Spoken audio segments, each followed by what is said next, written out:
Hello guys and gals, it is I, the Monster. Last year in 2025, I somehow beat 17 games in a pretty crazy time in my life. I was going from one job to another job, I wasn't sleeping much, I was super busy, but yeah, today we're going to talk about these games. I'm going to go through little reviews, little tidbits about them, we're going to go one by one, and that's about it. We're going full blast. So please guys, before the video starts, will you please like, comment, share, subscribe, and ring that bell. Do whatever you got to do. I appreciate you all so much. We're on the road to 1,000 subscribers, because this year that is my goal. So let's get started with the video. Boom. Starting at number 1, we're going to talk about Dragon Quest III HD 2D Remake, a game that I actually reviewed on the channel. So it's funny, right now I'm currently playing Dragon Quest 1 and 2 HD 2D Remake, getting ready for Dragon Quest 7 Reimagined. It's a Dragon Quest year, I guess. But it's funny, so I played this last January, and I absolutely loved this game. I thought it was really great. I talked about how this game gave me a lot of anxiety, and how the first half of this game was like, oh, pretty basic, traditional, RPG. This is a very beloved RPG, especially in Japan, by people all over, and the second half of this game is brutal and really hard and challenging, and you will fight Baramos, and you'll be like that one scene from Austin Powers where you're like, why doesn't this guy die? But this is a fantastic game, looks great, runs really great on the Switch. This is one of the better 2D sprite HD games that you should check out. Dragon Quest III HD 2D Remake. Can't say anymore. If you want to watch my review of it, go check it out. Great game, great game. So in February of last year, I watched one of my favorite YouTubers, Ghostlink. He's a YouTuber that makes really great content about rare and upcoming games for the Switch. He's got a very niche taste in games, and I really dig that about him. But he talked about this one game that, for whatever reason, the second I saw it, like, my DNA lit up and I knew I was going to buy it. And then Woot had a deal on it for like $15 or something, and that is Gory Cuddly Carnage. If you have not played this game, this is basically like a PS3 Xbox 360 game brought into now. I believe this game came out about a year or so ago, and then it got a physical. You play as a cat in a future where you are on a space station, a ship that talks. You're with your buddy robot character, and essentially what happens is you were created as a prototype, like a living stuffed animal, and something happens where all of these stuffed animal creatures that this toy line they put out got infected by something, and then they ended up taking over the planet. So the whole game, you're trying to find your owner, you're trying to you're piecing together what happened, and it is so weird. It is as weird as it gets, but in a lot of ways this game is a work of art. This is essentially like a Devil May Cry, God of War, but like a little more chilled out. And you play as Gory, and you're slicing up dudes on your hoverboard robot guy, and the music's all like heavy metal and crazy stuff, and all the villains are like cursing at you, and it is just a really, really fun game. You customize Gory, the cat, however you want, the board however you want. You could even add swearing to it. The disc, I love the disc, it's the ship, and it came with like the stickers of these evil unicorn guys you fight. But I love this game so much. I was in like a weird funk in February of last year, and this game like picked my butt up and like made me feel great again. So I just wanted to give a shout out to Ghostlink. I am sorry, dude. I messaged you a long time ago that I was going to talk about this game, so you're probably like, what the hell is he talking about? But now we're finally playing catch up. Please guys, I highly recommend Gory Cuddly Carnage. I was going to make a video about this game. It's so damn good, and it's bloody, and it's funny, and it's just as over the top and crazy as you think it would be. It's like an Adult Swim show. And honestly, they if you unlock all of the doors in the ship, there's like a teaser for another game. So honestly, I can't wait to see if they ever get to making a sequel. This is Angry Demon Studios and Wired Productions. Check this game out. Also in February is a game I've talked about before on this channel, and that is Rocket Knight Adventures Resparked. This is a collection that Limited Run put out, working with Konami to put out all 3 of the Rocket Knight games. I beat the original Rocket Knight.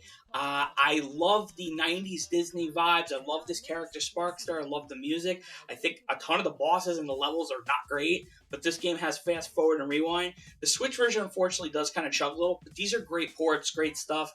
Mine came with a comic. I don't know if they all come with comic books anymore, but this is a worthy addition to anybody's collection, especially if you're like an old Konami head. I really want to see a new Rocket Knight game one day, but I don't know if it's going to happen. So Rocket Knight Adventures Resparked, really good collection, worth your time. Okay, so in March, I picked up another game. I believe I got it on Walmart or Woot. I think Walmart was pulling some nonsense with the pricing. But I got this one for $15 as well, and that is Prince of Persia: The Lost Crown. So this is like a very, like, people love this game, and apparently Ubisoft disbanded the developers, which is ridiculous. But this is like, they took Prince of Persia, they kind of modernized it. It kind of, a lot of the time, feels like they wanted to make an anime game. There's all kinds of, like, anime references and moves and stuff. This is a very interesting Metroidvania. I will be completely honest with you. I beat it. I was not in love with it. I thought a lot of the stage design was okay. Then you get to like the middle half of the game, and all of a sudden they kind of throw the rules out. And some of the stages, like particularly when you go over to like there's like a scholars area, that's when the game really flips you on your head, and you almost have to look up like what you're doing. You know, some of the stuff's cool. The ability to customize the character is cool, but I just particularly didn't care that much for the stage designs. I didn't care that much about the characters. But overall, I understand why people love this game, so I'm recommending it to anybody who's a Metroidvania head or a Prince of Persia person. Honestly, I hope this team reassembles somehow, or whatever they're doing. I don't know what they're doing now, really, and maybe they'll do another kind of game like this. But yeah, it's an interesting one for the collection. So Prince of Persia: The Lost Crown, check it out if you're into it. I will say this too, it runs buttery smooth from what I've been told on most of these consoles. So yeah, check it out. So in May, they finally put out the Capcom Fighting Collection 2. I was so excited about this. I had to make a video, and it's got everything from like Capcom vs. SNK 1 and 2, Street Fighter Alpha 3 Upper, Power Stone 1 and 2, Project Justice, and Plasma Sword. And I'll be honest, I was mostly excited the most for Power Stone 1 and 2. I love Power Stone, and they're some of my favorite arcade games of all time. I even own it on the Dreamcast. And, you know, I just love those games. So the second I bought this collection, I pre-ordered it, got the little comic in this one too. I said, all right, let's go to work. And I took me a long time to beat that last boss, but I beat Power Stone 1. And I should really go back to this collection and play more. I ain't even going to lie about it. I've been slacking.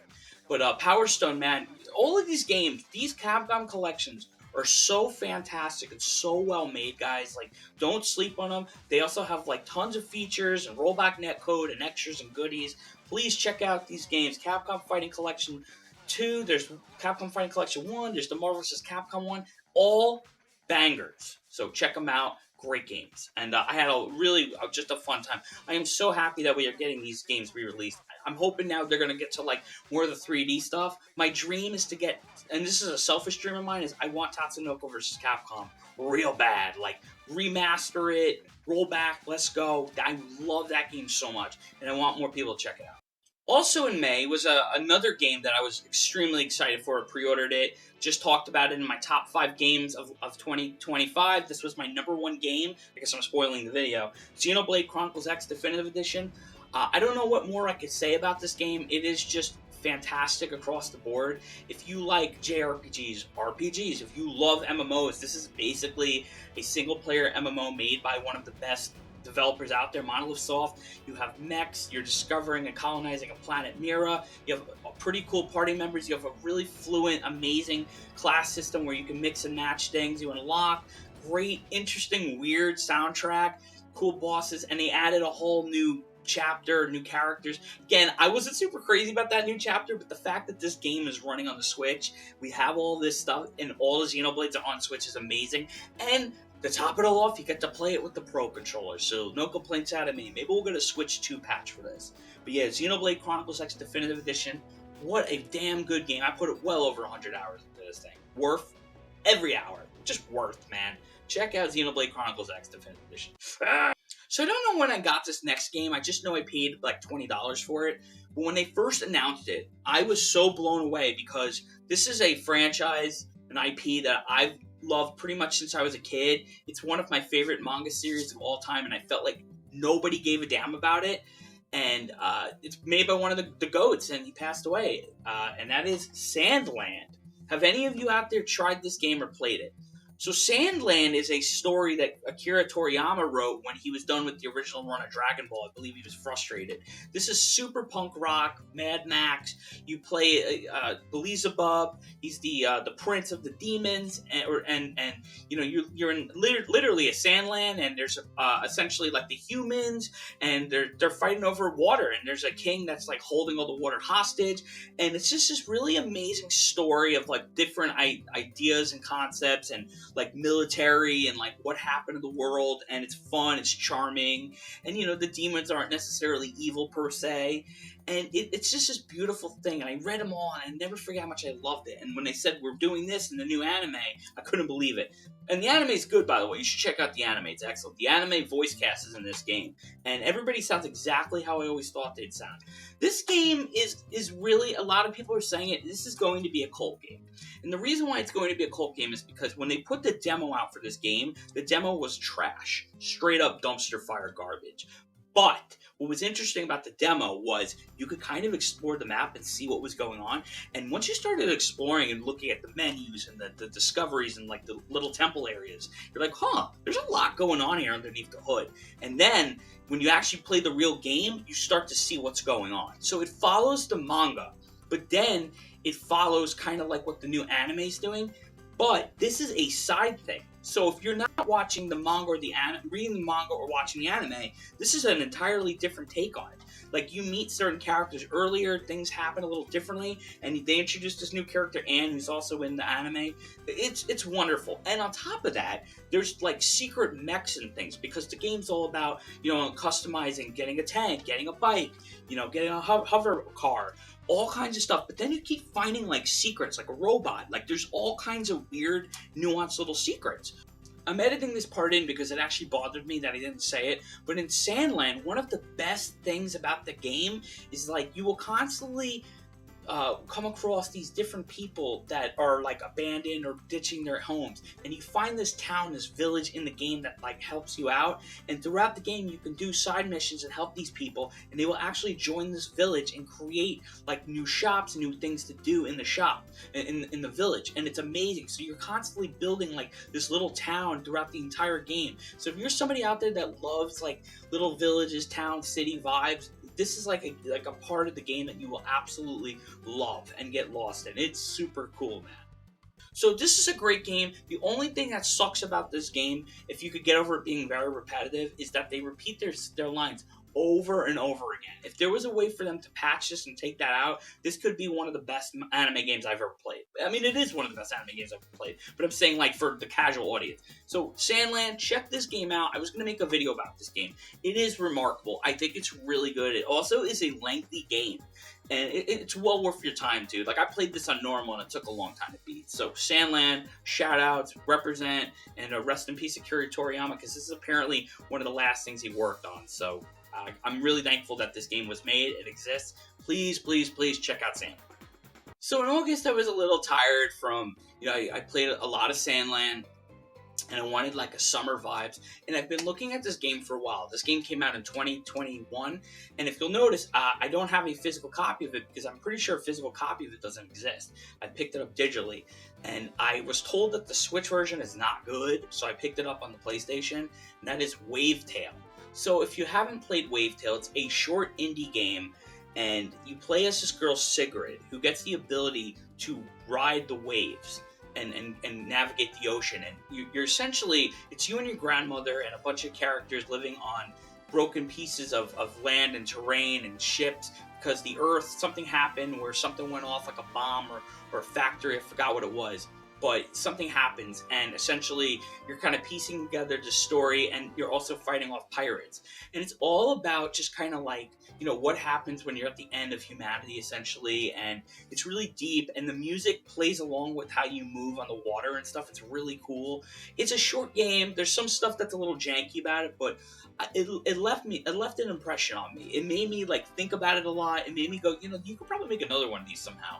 And I think it's something that you should check out. It goes on sale a lot, and I think it's just a really interesting title. It'll make you really think about some stuff. There's a couple of things in it that are a little stupid, because, you know, it's like the end of the world, and it's like some of that stuff's not important that's in the game for other characters, but for the most part, I think it's worth checking out and playing and just vibing out. And the writing of the waves is really cool. The combat's fun. The combat kind of feels like a weird version of like Kingdom Hearts, so I'm not particularly mad about it, but it's not going to be like, again, it's not amazing. It's like a short indie game. But I'm going to say it, I think the third time now, I would highly recommend you go and play and check out Wavetail. It's really good.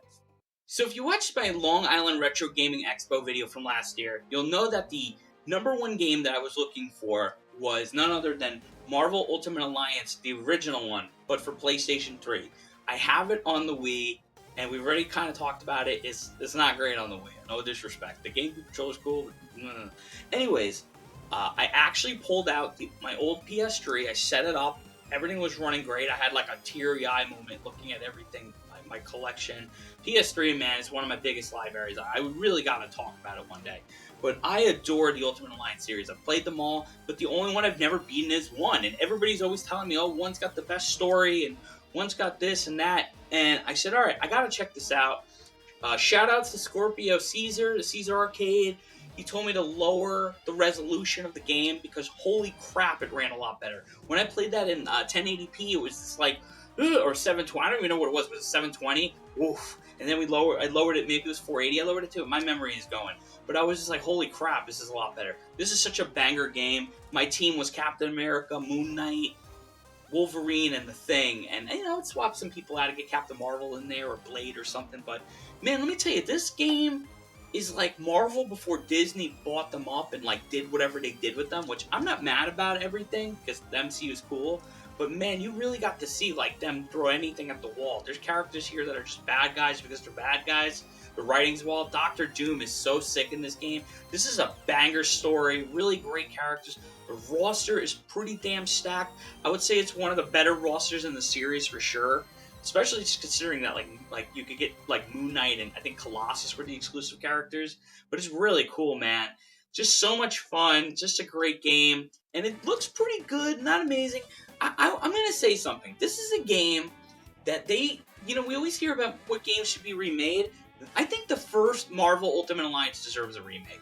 They've had so many issues porting and bringing this game over and doing stuff with it. Why not just remake the damn game and improve it? Because let me tell you, even like the voice acting in that game is not amazing. Now with the pool of talent you have, you can do so much stuff. So Marvel Ultimate Alliance, it was really nice to just go back to the PlayStation 3 and be like, yeah, no, this console still kicks ass. I love it, and I still love the DualShock 3, that controller. Mwah, I just loved it. Great game. I'm so happy I picked this up. And yeah, if you ever get the chance to pick up any of these old Ultimate Alliance games, I will always recommend one. I always usually recommend 2, but I'm going to recommend 1 and 2 now. So check them both out. Awesome games. What a series, man. What a series. I love the Ultimate Alliance series. So another game that I just recently talked about in my top 5 of 2025, which wasn't in my top 5, it was an honorable mention, was Borderlands 4. I pre-ordered this game. This was my most disappointing game of last year. I talked about it in that video. I'll talk about it again. I feel like this is a bandage game for what people were complaining about with Borderlands 3. I think it's bloated. I think the map sucks. Most of the missions suck. The story is boring. The main character is boring. The gameplay is at an all-time high. The loot system felt worse. The characters are pretty good. Usually, like the Vault Hunters I'm talking about, the main guys are usually cool. That's good. But it's a hot mess of a game. I really am super disappointed with this game. I'm sorry. I love the Borderlands franchise. I will play them all. I got to work on Tiny Tina's next. But, I would say if you're going to check this out, check it out for like $20-$30. Or check it out at co-op maybe if you play with someone. It's a better experience. Overall, I just think this game is not good. Also, Gearbox always rushes these games out, and this game, not even joking, I put over 80 hours into this game, and that was me trying to run through the game. It's a long game. Although, you'll probably beat it in 60, knowing you. But literally, they patch this game like 4 times. I'm like, how many times are you going to patch your damn game? So, yeah, Borderlands 4, I don't like this game, but check it out, see if you're into it, I don't know. And tell me what you think. I am super curious. I don't know anybody out there who's bought this game yet. So, yeah, Borderlands 4, man, it exists. It's a game. I don't know. I apologize if I keep saying in this video, oh, go watch this video, go watch this one. But this is literally a game that I reviewed and then put in the top 5 for 2025 video. And that is Pokemon Legends ZA. I'm sorry. I really, really like this game. I think it's great. I said it before, I'll say it again. best Pokemon game on the Switch. Yes, I know it's a Switch 2. I'm playing it on the original Switch. I don't have a Switch 2. And I just enjoyed it. Chill vibes, great atmosphere, some of the best music in the entire series. Really great new megas. The story, if you're an X and Y, Pokemon X and Y guy or gal or whatever, if you like that game, this is a continuation of that game. And if you do the post game afterwards, which is like pretty quick, it's like 8 to 10 hours, you will get literally one of the greatest like ending things that you've ever seen in a Pokemon game. I was cursing, I was cheering, I couldn't believe it because the first chunk of that and the post-game, end-game, whatever, it was not great. And then it was like, whoa. So yeah, I think this is a worthy game. Check it out. Again, I get it. I know you want the AAA Pokemon experience, and in the future I'm going to have to talk about some of that stuff.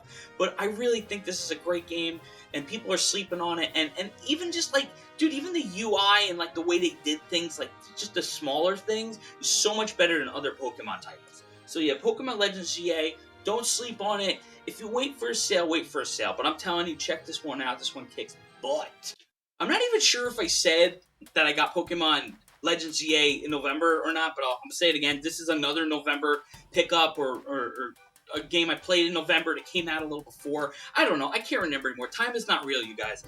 Pac-Man World 2 Repack. This was another game that was top 5. I'm going to stop saying this now. I'm just going to shut my mouth. But Pac-Man World 2 Repack, this is one of my favorite games of last year. I love it so freaking much. It's a remake of a beloved cult game, Pac-Man World 2, which came out back in the day. They remade it. They tuned it up. They gave you costumes and the Gachapon figurines and new characters, and the voice actor is back, and all these new voice actors are here, and it's so good. And then you get to like World 4, and they're like, we're gonna kill you. Because once you get to World 4, it becomes like a completely different game. It's like you're playing Crash Bandicoot or something. I don't know. You will rage, you will curse, you want to throw your controller at the screen. The spooky boss fight in this game is complete BS. One of the best games I played last year. I had so much fun playing this game. Bring on Pac-Man World 3, redo 3, because I heard 3 is not great. Just redo the whole damn game. Do a director's cut, director's roll, I don't know. Just do something cool. But yeah, Pac-Man World 2 Repack was not expensive. I think it was a $30 game. It's probably $20 now. Check it out on all the platforms. Support this game, support this series. And then after that, go right Bandai Namco and tell them that you want a new Klonoa. You guys still with me? Oh my god, man, I'm dying over here. Okay, this is December. This is the month where I went into like Super Saiyan, Ultra Instinct, whatever you want, whatever your favorite Dragon Ball form is. This is the one where like I went ham, and somehow I beat 4 games. So we're just going right into it. My second favorite game of 2025, Claire Obscure Expedition 33. So I'll say it again. Was not super crazy about the first half of this game. It wasn't until maybe Act 2 or 3 where the game started winning me over. Small new indie developer with a lot of money, I guess, made Sandfall Interactive made this game. It's basically like a European-inspired JRPG, RPG. I don't know. It's a mixture of things. Really, really, really great characters, great voice acting, beautiful art, interesting characters. The Gestrels and the Nevrons look amazing. Just the music's like kind of hit or miss with me. Some of it's wonderful. It's like French music. Some of it's great. Some of it I don't care for. The combat's all about parrying, which could be hit or miss with some of you out there, but the Picto system is really cool. The story makes you think about things at the end. It takes a piece of you. It's very sad. It's very somber. It's all about like living to 33, and I just recently turned 35, so this was like a super meta-ass game for me. But yeah, this one, I really enjoyed it. By the end of it, I went, okay, I get it now. And again, I'm not going to rizz him up too much, but thank you, Infernal Fox, again, for picking me up this game. I appreciate you, brother. But yeah, Expedition 33, and again, I'll say it without context. I went for Verso. You can figure that out on your own. No freaky thoughts, okay? That's all I'm saying. So yeah, Claire Obscure Expedition 33, check it out. It's sweet. Every award you could think of, and I'm sure they're gonna do a movie or something someday. And I will be shocked if the dad is not played by Pierce Brosnan. That's all I'm gonna say. So yeah, Claire Obscure Expedition 33. Go check it out. So the next game I'm going to talk about is another game that I don't own physically. There is a physical copy of it. I played it via PlayStation Plus, and I think I'm going to buy a physical copy. It came out in like 2022, I want to say, and that is Stray. So you're essentially playing a cat that gets lost from its group of friends and falls into essentially an underground city with robots, and it gets super deep and philosophical really fast, and it's made by Annapurna, those guys that do like Alan Wake and Control. And if you like 70s, 80s science fiction, this game will hit you like a bag of bricks. It hit me because I'm a big sci-fi boy. Big vibes. It's essentially kind of like an adventure game. You're hopping around a lot, but you also got to solve puzzles. I love this game so much. I really hope somebody out there does like an animated series of Stray. I think this is remarkable. It's really good. The music and this soundtrack, man, is incredible. I want to own the soundtrack, but I couldn't recommend this game even anymore. Like, it's already been recommended by everybody else. Stray. Check out Stray. Worth your time. It's quick. I think I beat it in like 4 or 5 hours. It's a quick game. 6 hours, something like that. Quick game. Yeah, Stray. Check it out. So after Stray came out, I played Marvel Cosmic Invasion. I was following this game for months, but it's funny, when it came out in late December, mid-December or so, it was almost like a surprise. I don't think anybody was talking about it that much. In fact, they actually announced the physical edition, and I didn't feel like that many people were like jazzed, and I was pretty pumped about it. But luckily, one of my friends, Nick, shout-outs to him, he picked up the game as well, and we both went online and we played this game together. So it's essentially a beat-em-up by .emu and developers that work on things like the Ninja Turtles Shredder's Revenge game, and Scott Pilgrim, EX, and you're going through as these Marvel characters. It's very 80s, 90s inspired.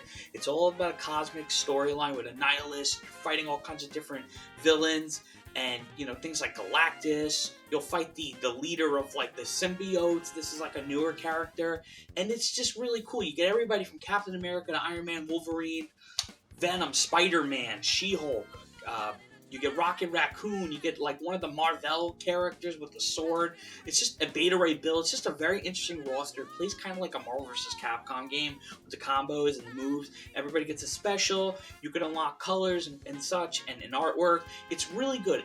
The only complaints I have is it's a very quick game, and there's not a lot of depth to it. It's just kind of like you unlock colors and stuff, and that's kind of it. I wish there was more to it. And also, unfortunately, because the game was kind of new at the time, it was crashing on us when we were like at the end of the game. But luckily, we pulled through. We actually beat the thing. So Marvel Cosmic Invasion, big recommendation if you're like an old beat-em-ups head or fighting game fan, or just a Marvel fan.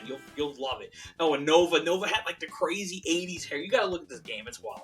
So yeah, Marvel Cosmic Invasion. Go play that. The next one is another game that showed up in that last video I did, but it's not in the top 5. It was most surprising game, and that was Nicktoons and the Dice of Destiny. This is an ARPG, a light ARPG made by Fairplay Labs, Petite Fabric, and I guess Game Mill put it out, and it stars all these beloved Nickelodeon characters. You got everybody from SpongeBob, Danny Phantom, Timmy Turner, Jimmy Neutron, Susie Carmichael, the girl from Avatar. Why do I keep forgetting her damn name? Jenny, My Life as a Teenage Robot, Leonardo from the Ninja Turtles, the 2012 series. There's just a lot on this roster, and I want to be very clear here. It's not going to, like, wow you to death, but there's so much heart and nostalgia. They got all the voice actors that you could want back. The dialogue and the little story is cute and get wished into a fantasy world storybook, Dungeons & Dragons thing by Timmy Turner. And, you got to fight the Game Master. It's cute. There are things that suck about it, like the loot's not great. The fact that you only get 4 abilities is kind of dumb. It should have been 6. Again, I get it. It's like a tug of war. They got to aim for the kid audience or the adult audience. But I think somewhere in between, there's a nice little 6 to 7 out of 10 game here, and I think it's worth checking out again. Check it out on a sale, and it's got a nice color palette. Again, my footage was a little weird, but maybe I'll sneak something in here. And yeah, I was really surprised. I think they're going to do more content for this game. So again, I'm going to say it. Ickis, Rocco, I don't know. Surprised me, do the dudes from Chalk Zone. Like, people have been asking for those guys. So yeah, I'm just happy this exists. I think this is a really cute idea. And again, I'll say it, the best Nicktoons game in years. I really hope that they do another one and they move on and iterate on it. Please, more than 4 buttons would be wonderful. Okay, and also, what did I say before? Healing turret for Jimmy Neutron. Why wasn't that a thing? So yeah, Nicktoons and the Dice of Destiny. Biggest surprise of 2025 to me, by far. And the last game I beat in 2025 is Shinobi Art of Vengeance by Lizard Cube. These are the dudes that did the recent Wonder Boy and Streets of Rage 4. This was my 5th top 5 game. The 5th game on my top 5 of 2025. Whoa, sorry about that. And it's just a beautiful, like, hand-drawn, almost like anime-looking shinobi game. You got the return of Joe Musashi, the Sega legend, going up against Lord Roos, and you're trying to avenge everybody, your wife, your daughter, your dog, everybody. The Soldier Chio, you help in the Grim Reaper. You unlock all types of ninjutsu and abilities and spells and scrolls and all that jazz. You have different ways to play. There's a huge combo system. It's got amazing music, great stages. It is a banger of a game, and considering I've always loved Shinobi my whole life and I've never beaten a Shinobi game until this one, that says a lot. This is a really accessible game, and you will rage. You will rage. Mark my words. There's no checkpoints, sort of like Pac-Man World 2. I should have mentioned that, but there are no checkpoints on some of these bosses. You will rage. Great game. Highly recommend it, and hopefully they'll do more stuff with the physicals, because I had to get this through limited run games. Well, that's it. That's all 16 games I beat last year in 2025. What did you think? Did you like any of these games? Are you interested in anything? What games did you play? What games did you beat last year? I would love to know down below. Please, as always, guys, like, comment, subscribe, share, ring that bell. Do whatever you got to do, and I appreciate you all so much. We're on the road to 1,000 subs. I'm gonna do it, y'all. I'm gonna finish my story. And you know what? Let me know what you think of the new camera. I'm working on the audio. The audio is probably not gonna sound great in this video, but I'm working on it for the future videos. It's coming. I've already got it all mapped out what I'm doing. I'm just trying to figure it out. Everything's a learning process, you guys. You know, new camera, new year, new whatever, you know. So anyways, thank you so much for watching, guys. And anyways, peace out. Take care. Bye.